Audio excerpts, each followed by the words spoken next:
But you know, I might actually try it this time. This is where we're at. I am going to attempt to flip this. And this is how it turned out.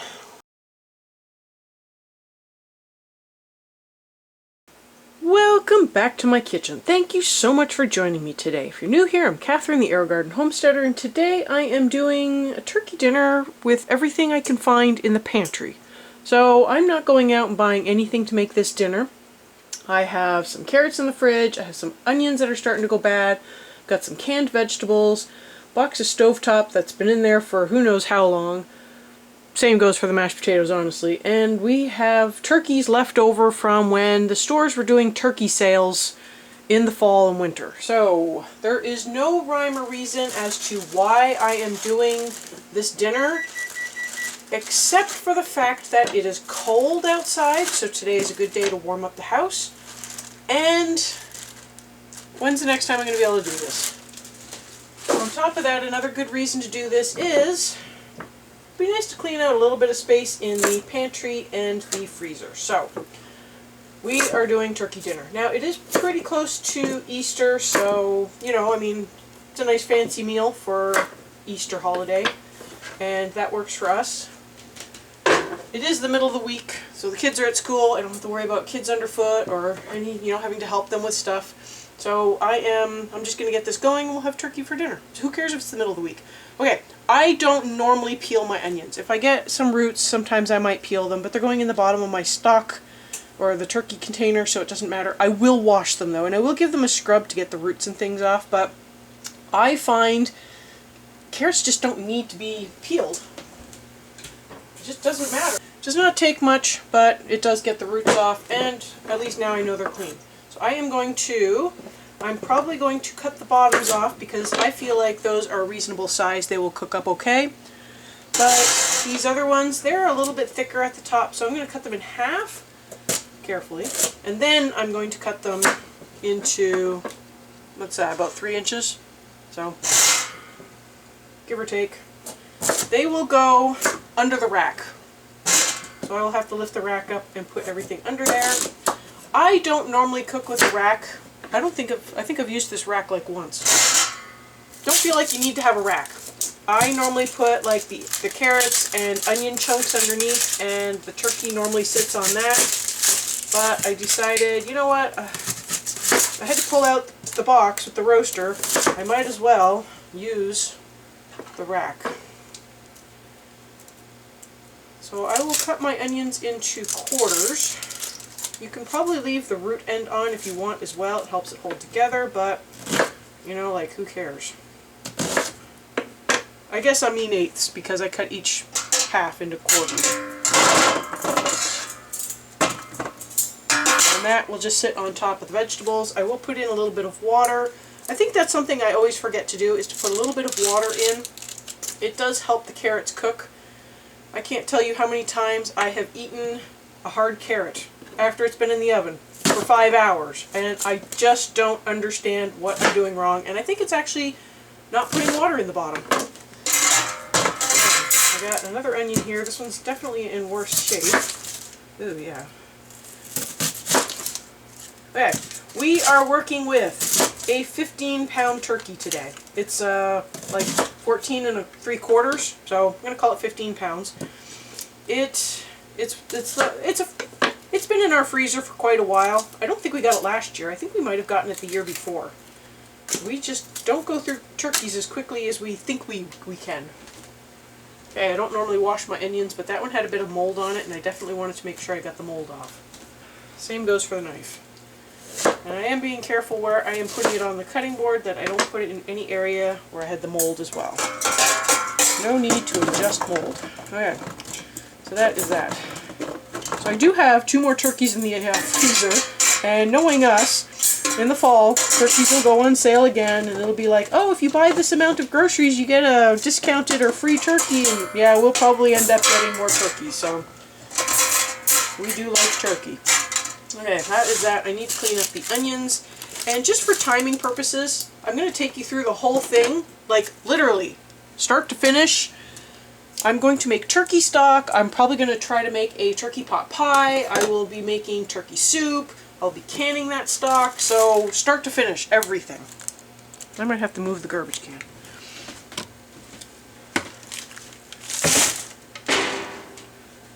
But it is currently 10:20, and I'm going to start getting everything going. My turkey is almost 15 pounds, and calculating that at 15 pounds, 20 minutes a pound at 325 got me 5 hours. So I do want to have a little bit of rest time for the turkey after it comes out of the oven, and I also want to have time for the rolls to get cooked. Okay, so that was the vegetable prep. You can put celery in here. Oh, you know what? I have celery. Let's put celery in the bottom. Now, some of these don't look the greatest, so I'm probably going to pull a little bit off. Get my compost bowl. So see how some of them have some browning on the tips? I'll probably take those off. The chickens will be more than happy to get some green stuff.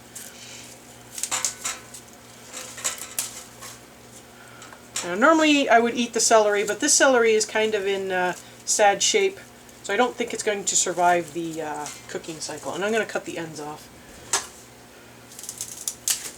Okay, cut these down a little. I am putting this in mostly for flavor. So I will eat the carrots, and everything else is just to flavor the stock that will go into making gravy. There we go. Okay. Get that out of the way. Now, this is apparently an easy open bag, so let's see how easy these are to open. I've never had an easy open bag before. We'll also find out if the turkey is thawed or not. Took it out more than a few days ago. So, okay, so what does it say? Easy open. Okay, put your fingers in the holes and pull each side. Center this on my thing a little bit more. I should probably have a apron. Oh, look at that! Huh. Well, look at that. Call me impressed. Okay. Well, let me go get a pot. My family has always done. I don't know if anyone else has ever done this because I don't normally see this on cooking shows or whatever. I will be opening up the turkey and getting the neck and giblets out. Okay, here we go. I'm going to find out how frozen it is. And I'm going to put all of those things in this pot here.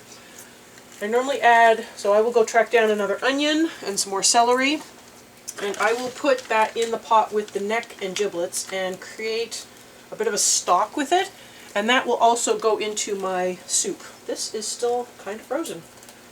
Boy, I'm not sure I'm going to be able to get that neck out for a little while. Okay, well, I'm going to fight with this. I know it'll come out. A big chunk of ice in here too. Okay, well, I think the giblets are going to be on the other opening, so let's see if we can get those out. We'll clean up a few things as well. There is that. And I will take it out of the bag, don't worry. If you have skewers or you want to secure the neck flap, you can do that at this point. I don't. While I have it upside down, I'm actually going to take the wings. I don't like when the tips burn, so you can flip it forward and put it underneath, and that prevents the tips from burning. So do that. It also sort of creates a nice flat surface, but it does have a little trouble fitting in the roast pan after that. So just something to be mindful of. Okay. I swear this neck will come out. There's ice. There's the Pope's nose. It's huge. Okay, I might pull that off. Okay. That can go in there as well. So maybe. Aha! Okay. Look at that huge chunk of ice. Okay, well, we don't need the ice, but we do need the neck. Get rid of that. So in this pot, like I said, I will be putting in another onion. I'll just find a little one. Put that in. And more celery. And water to cover, and I will just put it on the back burner and let it simmer the whole time the turkey is in the oven. And that will make a nice little stock that I will pour into when I'm making the broth. I mean, you could do it at the same time as when you're making the broth, but you'd have to sit this in the fridge for hours, and I'll just do it. This is just the way we do it. So now that this is all done, I can put the trussing back on the legs. Kind of a pretty slick maneuver there. And then I'm going to wash my hands, but I have some, it's basically paprika, onion powder, salt, pepper, garlic. It's a rub that we put on. It's just, you know, it's just one we buy. But it wouldn't be that hard to make it. I'm going to put some water in here. It's just a bit of tap water, probably about 1.5 cups, maybe 2 cups. Okay, so it is brown sugar, salt, smoked paprika, garlic, and onion powder, spices, celery seed, and some anti-caking agent. So obviously if you make your own, you don't have to worry about the anti-caking agent, but this tastes really good. So I've been trying to make sure it gets used. Okay, let's see if I can get this out from under the bird without making a mess. Okay. I am probably just going to sprinkle it in the pan because then it'll season the bottom a little bit as well. Well, it's a good thing I washed my hands.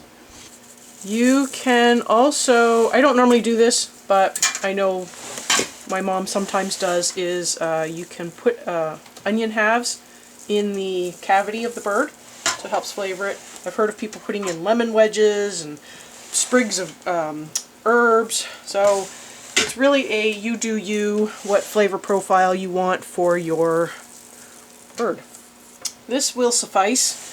I can't really get it too much on the sides. I will try to get a little bit more, but I think we may be right where we're at. Okay. Sometimes I cover this with foil. This does have a lid. I'm actually going to use the lid this time. I had to drop the rack down in my oven to like really low in order to get this to fit. It is 10:30 right now, so the prep time wasn't too bad. It was about 10 minutes of prep time, not even. It's going to go in the oven, 325, for about 5 hours. I will start testing it at the 4-hour mark, and I'll probably take the lid off at that point so that the skin can crisp up at that point and get all nice and golden. But for the most part, it's going to cook with the lid on for most of the time. Yeah, it makes for a pale, anemic bird, but it's going to keep the moisture in. The other thing you can do is if you cook it upside down, but you know, I might actually try it this time. It's a good thing I washed my hands already. If you cook it upside down, most people cook it this way, but if you cook it upside down, which is non-standard, it is supposed to allow the juices to run down to the breast. So you know what? I am going to give that a try because I have never actually done that before. I have heard of it, but I have not done it. It does also make for a weird presentation on top. You're supposed to flip it right before the end of cooking just to brown up the skin on the top. So don't worry about that part. And these will lay flat to the body, so I don't have to worry about them burning still. I'm going to get some sprinkles on this side. We're going to experiment a little, so see how it works. I'll let you know, because I'm actually really curious about that. I've heard of it, but this is not normally how I cook my bird. Yeah, I'm not going to really get any more sprinkles on the side of that, so that's good enough. Okay, I'm going to get a lid on. This is the only thing I need to do for right now. I will come back and I will show you. I'm going to get some rolls going. And then obviously I need to get some sides going. I don't think you need to see how the sides go, but they will be made while the rolls are in the oven and after this comes out. And then I'll show you how this turned out and let you know. And then we'll be picking the meat off the bones and getting broth going. There will be chicken pot or turkey pot pie. There will be turkey soup. I'll be canning stock. So this is pretty much going to be like a what I do with a turkey beginning to end. This is the beginning. Stay tuned for the end. It is coming up on 2 o'clock, so I wanted to get going on the rolls so that those have plenty of time to rise and do their thing. In my obscenely large measuring cup, because I never put my measuring cups in the dishwasher, except I thought, oh, I'll start the dishwasher before big turkey meal. Yeah, and I put my measuring cup in there. But anyways, I am going to get 1/4 cup of shortening and 1/2 cup of milk in there to get that warming. Got a new thing of shortening.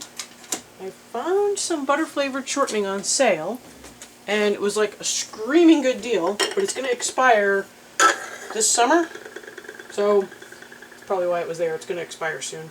So I just need to prioritize a lot of baking. Kids won't complain. My waistline might complain, but the kids won't complain. Okay, 1/4 cup. Now you can use butter, margarine, or just regular shortening. I've used all three, and I think it works just fine. I've actually used butter flavored shortening before, so that works well. Okay, that's good. I think I'm done with that.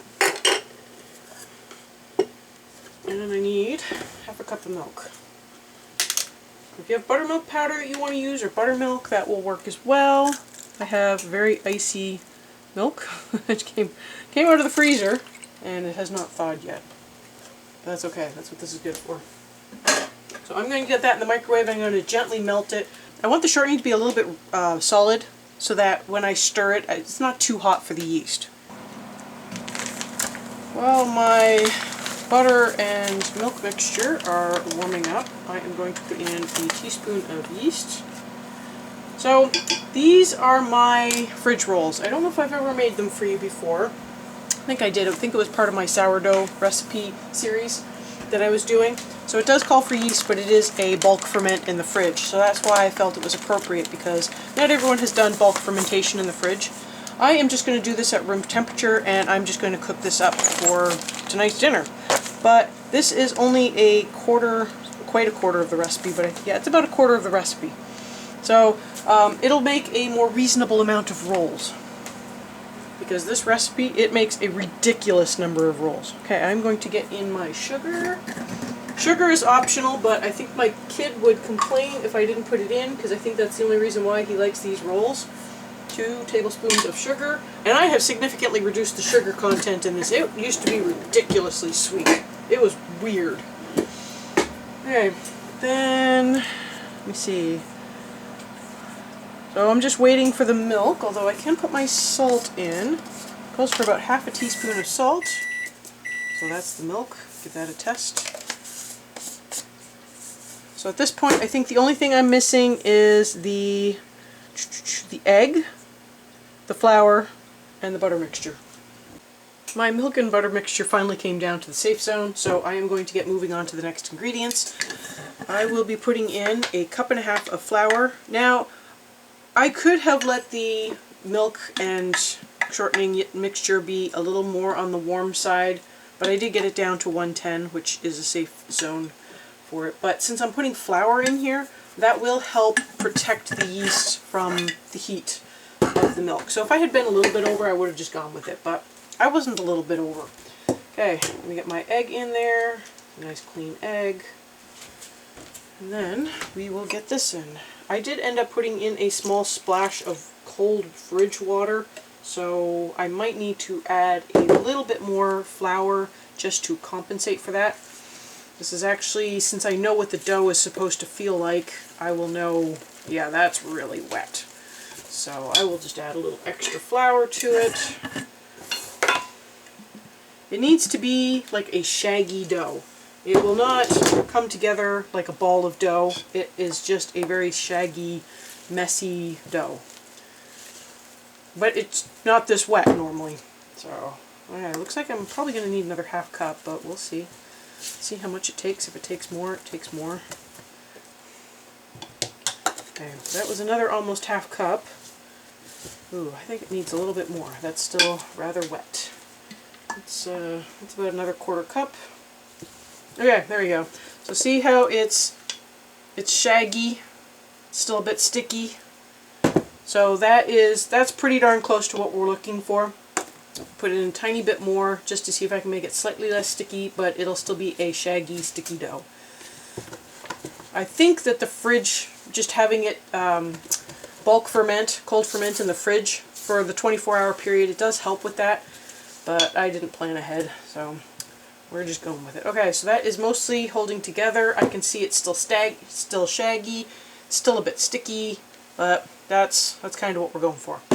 So I'm going to let this rise. I will probably put it on the stove where it's nice and warm, because it's a cold day today. This is actually perfect turkey day, and it's also like raining. We don't get much rain, but it's raining. So hopefully all the plants are enjoying the water. Okay, I will need to get this covered. I still need to make a bowl cover. Jeepers. I need to make a bowl cover. Okay, well anyways, I will get this covered, and in the meantime I am going to attempt to flip that turkey over. So I will get set up for that, and we can enjoy the hilarity in me attempting to do that. I will probably put an apron on because I don't want to ruin my shirt. This is where we're at. I am going to attempt to flip this. It has been about 3.5 hours. So, let me see. I don't normally use barbecue tongs for this, but I thought that they would be strong enough for me to... there we go. Oops. Well, legs are no longer trussed, but that's okay. Okay, so I'm going to put this back in, and I am actually, I'm going to leave the lid off so that the skin can crisp up. I noticed it's a little wet and jiggly, so it's probably because it's been sitting in the liquid, which the liquid has really come up quite a bit, so I probably put in a little too much water, but that's okay. I'm okay with that. So, like I said, I'm just going to leave the lid off. That'll help crisp up the skin. It'll help finish the cooking as well. I know that we're nowhere near done, but you really want to have the thermometer either in the deepest part of the breast without touching the bone, and that's at 160, so we're pretty darn close. Or if you go into the thigh without touching the bone, it should be like 175. Wow, we're really close on that too. Okay, well, it's going in to crisp up the skin, and we will go from there. So if I need to turn the temperature down, I can, but that is a game time decision at that point.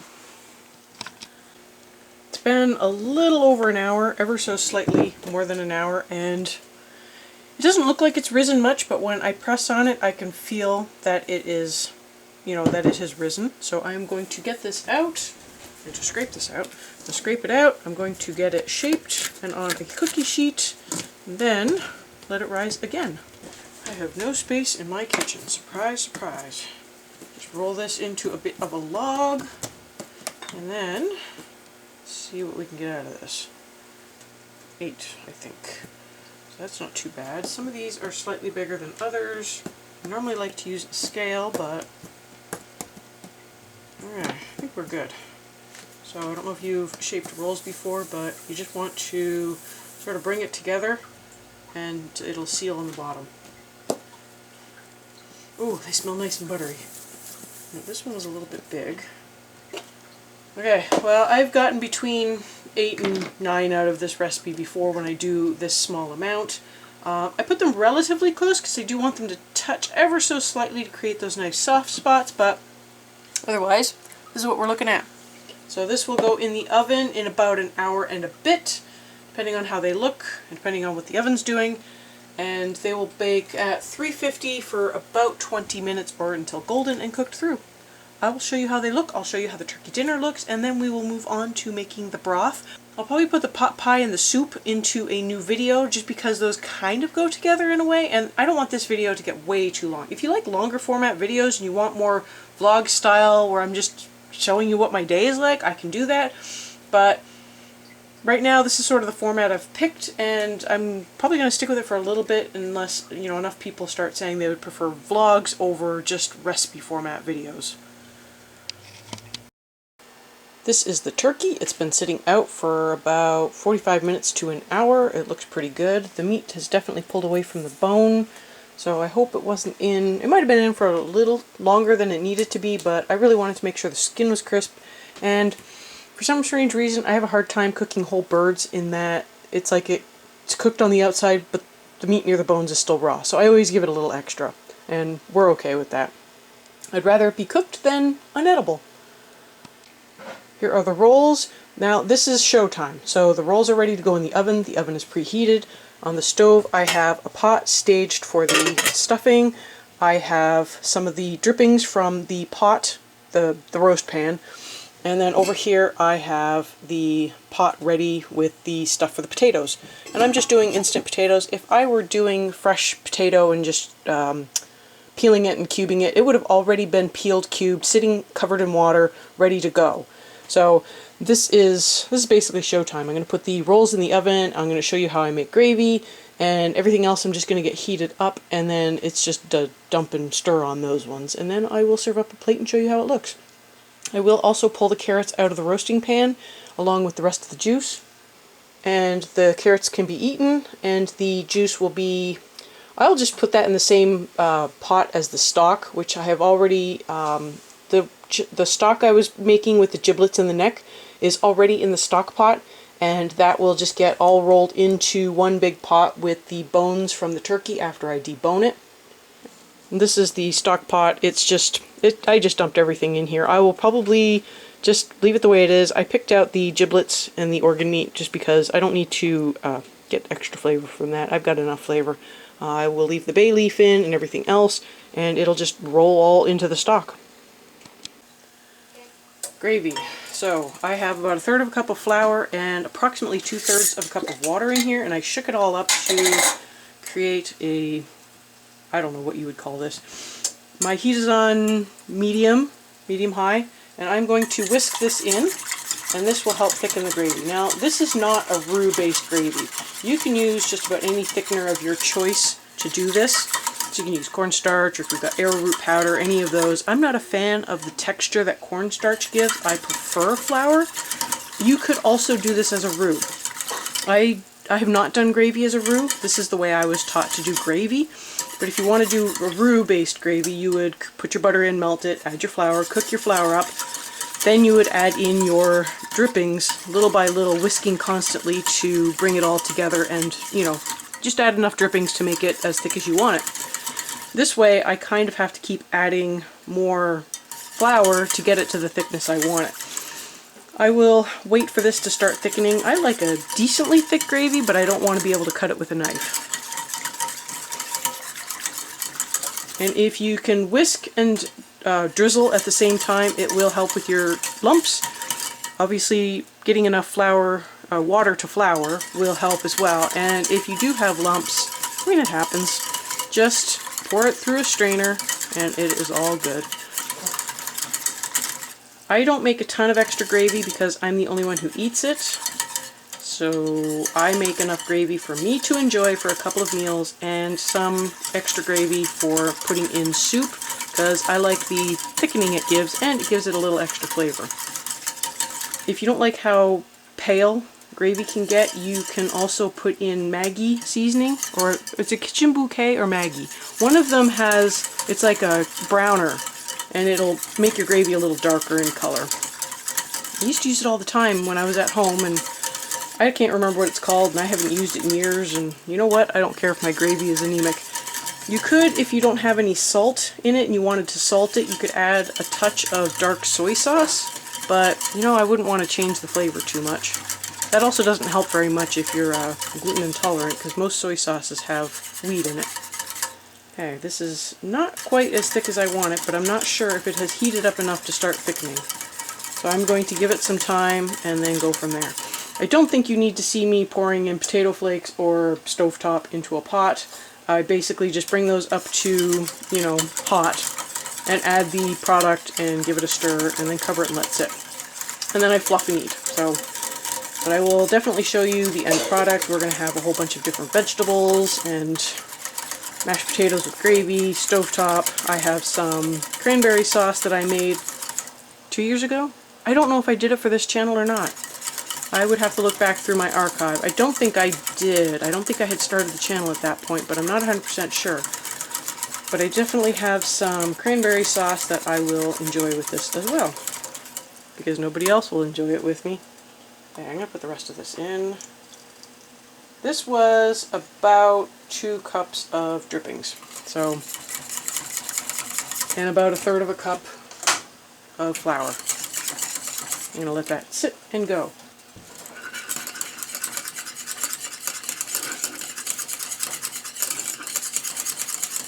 Yeah, well, it's definitely a little thicker, so I might need to actually put in a little more flour and water to get it where I want it. And just for a note, if your drippings are cold, I don't know how often that happens, but you can mix your flour into the cold drippings and then heat it up, but you won't know how much to add. So I put in another probably 2 tablespoons, and that will probably do it. So I probably needed oh yeah, there we go. I probably needed 1/2 cup. I'm going to turn that off for now, get it off the heat, and then once the burner is cool enough, I will put it back on low, just to keep it warm. And this is how it turned out. A nice spread for a random day of the week. Why not? I carve my turkeys pretty much the same way I would debone a chicken. I just cut off the breast, and then I didn't have a very sharp knife. I mangled it a little bit, and then I just pop off the drumstick and the thigh and debone the thigh. So yeah, that's how that works. I will debone this chicken and get it in the stock pot and start making stock with it. I'll probably just put like a little time lapse of that happening and just speed through it, because it's kind of boring, honestly. I'm going to debone the chicken real quick. I'm going to debone the turkey real quick, so I have some containers to put the meat in. I have my stock pot that I'm not sure you'll be able to see, but it's right back here. So as I take the meat off of stuff, I will be putting it in the stock pot, and it'll just get boiled up right away. I will do this overnight. Now, I don't normally separate my dark meat from my light meat all the time, but this time I will. It just makes it kind of easier for those who like the light meat, that they know exactly which container to go into. I do have some food safe gloves on. It just makes it a little easier on me as well, because if I need to touch something else, I can go back and forth and just take my gloves off. For the drumsticks, I do the best I can to get out some of the cartilage bits, but you know, I'm not always successful. I just put what I can't get off in the stock pot, and it just flavors the stock. But I will save whatever I can get and put that in soup. Definitely makes a better experience eating it in soup than it does. I used to love turkey legs, and I think it wore thin. I think it was because turkey legs, I thought they would be like chicken legs, and they're not. They are definitely a lot more cartilagey, if that makes sense. One of the differences when I cook a meal versus when I make stock, dedicated stock, is I will rinse out my gravy pot, I will rinse off my cookie sheet, and I will put all of the water rinsings into my stock. If I was just roasting up chicken in the oven, I would just rinse off the cookie sheet, but I have a few other things where there's flavor involved, and I really want to save that flavor. So I will rinse this out and dump the water in there until I have enough water to cover my bones. And then I'll just let them simmer all night. The broth has been simmering away all night. What I am going to do is, and this is slightly painful the way I do it, I just don't feel like picking up a really big pot full of very hot liquid, so I will ladle out enough, and then I will lift it up and pour it through the strainer. I'll also use the lid just to keep most of the big pieces in the pot while I am draining off, you know, what broth I can. The broth simmered all night with the lid on. This way I could make sure that I didn't, you know, run out of liquid and cause a fire or anything like that. But in the morning I took the liquid off just so I could help it reduce down, and depending on, I will taste it. Go ahead and taste your broth. If you don't like how it tastes, add salt and pepper and stuff, you know. I mean, make sure it tastes the way you want it to taste, but make sure it tastes that way at the final product. So I will taste this and see if it has enough turkey flavor. If it doesn't, I'll just continue reducing it down a little bit longer to kind of get the product I want. Only salt it after you've reduced it. I typically don't salt my broth because I don't know what I'm going to do with it. If I'm using it for, you know, something that's quite salty, I don't want to have an overly salted broth, adding to the salt level kind of thing. I don't normally salt a lot of things, so, you know, trying to remember to salt stuff has been my issue. But yeah, it'll take a few minutes, and then I'll leave the bones to cool off before I throw them out. That way I don't melt the garbage bag. Now sometimes, depending on how much broth I get, I have to use 2 pots to get it going, so it's kind of a messy endeavor, but you know what? I feel like it's worth it, because it always makes for a very nice, tasty product at the end. Okay, well, it looks like I have more than enough in the one pot, so I might just put them both back on the burner and continue reducing both of them down until I can get it all to fit into one pot. That way I don't have to mess up another pot, because, yeah, I've already washed enough pots today. I have finally reduced the stock down. I think I've got about 3 quarts worth of stock, so I am going to get those all bottled up. I did go through and taste it as it was reducing because I wanted to make sure I was getting the stock to the right spot. I probably could have concentrated it more, but I feel like this is a good spot for it to be at. It has plenty of flavor, and I will have 3 jars for the shelf. Now at this point, it's the same as doing any other stock or broth or liquidy thing. I'm going to pressure can for 25 minutes for these quart jars. You could do pint jars, and it would be 20 minutes. And for pressure canning, I think just about everything except like raw chicken has a 1-inch headspace when pressure canned. Now if you don't like the amount of fat that you get off of stock, you can put it in the fridge and, you know, you can just scrape it off the top. I don't really care at this point. A little bit of fat's not going to kill me. I do try to sort of stir the pot a little bit so that I'm getting a kind of even amount of fat per jar, but you know, every jar will have its own amount. I will show you how these look when they come out of the pressure canner and let you know how they sealed. I hope you enjoyed this video. I hope you were able to learn how to make a turkey dinner and just using pantry staples and how to get the bones into a nice broth. I will have the recipes linked below, and stay tuned for next week when I will show you how to turn this lovely stock into a really nice soup. And I will also show you how to make a turkey pot pie. In the meantime, while you're waiting for that video to come out, I'll have some videos at the end that you might enjoy, and I will see you next time on the Aerogarden Homestead.